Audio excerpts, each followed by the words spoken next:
Maharashtra TV आपल्या हक्काचा media. काय केलं आंदोलनात तुम्ही?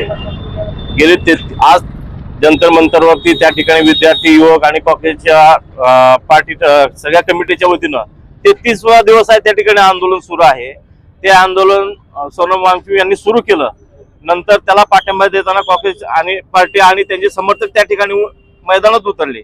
मैदानात उतरल्यानंतर ज्या पद्धतीने युवकांची आणि विद्यार्थ्यांची त्या ठिकाणी संख्या वाढती दिसली सरकारला, त्यांनी बेछूट लाठीमार केला। जालियनवाला बाग हत्याकांडाची पुनरावृत्ती झाल्यासारखं पूर्ण देशाला जाणवलं। बेछूट मारलं, युवती असेल, महिला असेल, विद्यार्थी असेल, युवक असेल, ज्या पद्धतीने त्यांना अमानुषपणे मारलं त्याच्यावर सरकार आजही बोलायला तयार नाही आणि आजही ते त्यांचीच बाजू म्हणतात। या सगळ्यात महत्त्वाचा विषय म्हणजे नीट पेपर फुटीचा विषय। धर्मेंद्र प्रधान यांना राजीनामा देण्यात यावा। पूर्ण राज्यामध्ये देशामध्ये विविध ठिकाणी जोरदार आंदोलन आणि निदर्शनं सुरू आहेत, तरी देखील सरकारला जागही न गेली। जे शासकीय यंत्रणेतून पेपर फुटले, ज्या काही गोष्टी घडत आहेत राज्यामध्ये देशामध्ये, सरकार याकडे सपशेल कानाडोळा करत आहे। याचाच एक भाग म्हणून काल राहुलजी गांधी हे पंतप्रधान निवासाच्या समोर त्या ठिकाणी ठिय्या आंदोलनाला बसले, त्यांनाही फडफडत त्या ठिकाणून घेऊन जाण्यात आलं। म्हणजे लोकशाही आंदोलन दडपण्याचं काम हे सरकार करत आहे। भविष्यामध्ये सुद्धा विद्यार्थी युवक असेल आणि आमचं काँग्रेस पार्टी असेल, प्रत्येक ठिकाणी जनतेच्या, युवकाच्या, विद्यार्थ्यांच्या या महत्वाच्या विषयासाठी या ठिकाणी प्रतिकात्मक हे संदेश हाच आहे की तुम्ही राजीनामा द्यावा।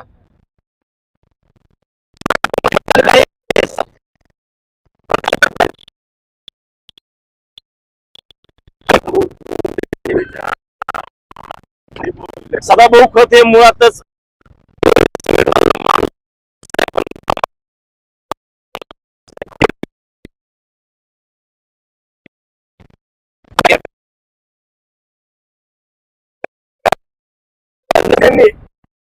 त्यांच्या बरोबर नरेंद्र मोदींनी बी राजीनामा द्यावा अशी मागणी केली। नेमकं काय?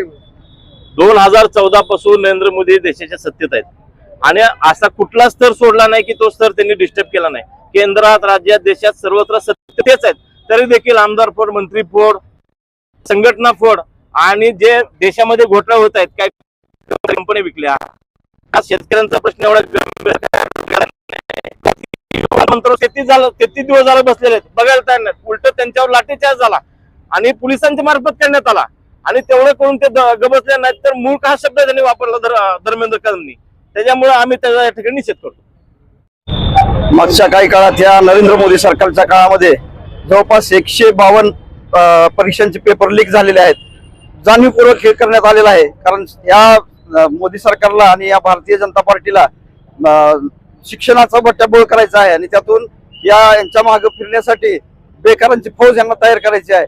त्यामुळेच आज बेरोजगारीचा एवढा मोठा प्रश्न असताना त्यांनी त्यावर दुर्लक्ष केलेलं आहे आणि जंतर मंतरवर 30 दिवसापासून आंदोलन सुरूच आहे, त्याच्याकडे अक्षम्य दुर्लक्ष त्यांनी केले। कुठल्याही पद्धती आज देशात अनेक आंदोलन झाली आतापर्यंत, त्या ज्या सरकारांच्या विरोधात आंदोलन झाले त्या सरकारांनी तिथं त्यांच्याबरोबर चर्चा केल्या।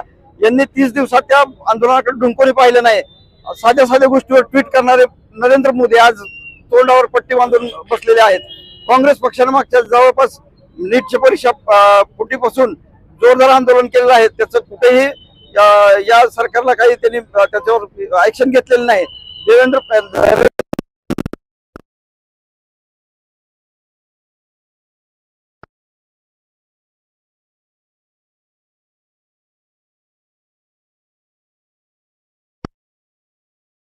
पद्धतीनं हे दडपशाही करणारे सरकार आहे आणि काल आपण पाहिलं की देशाचे विरोधी पक्ष नेते राहुल गांधी यांच्या अक्षरशः एखाद्या चोरला जसं न्यावं तसं उचलटांगडी करून त्यांनी त्यांना अटक केली। प्रियंका गांधी यांच्या मानगुटीला पकडून त्यांना अक्षरशः त्या पोलीस व्हॅनमध्ये ढकलण्यात आलं। एवढा मोठा अन्याय करणारं सरकार आजपर्यंत या देशातच नाही, या जगात कुठे झाले नसेल। अशा सरकारचा आता आम्ही केवळ धर्मेंद्र प्रधानच नाही तर नरेंद्र मोदी यांचा राजीनामा द्यावा अशी आमची आता मागणी आहे। नरेंद्र मोदी यांनी राजीनामा द्यावा, ही खुर्ची खाली करावी, कारण हे देश सांभाळण्यासाठी या युवकांचे प्रश्न सोडवण्याची क्षमता त्यांच्यामध्ये नाही, हे सिद्ध झालेलं आहे। वर सबस्क्राइब करा आणि बेल आयकॉन प्रेस करा।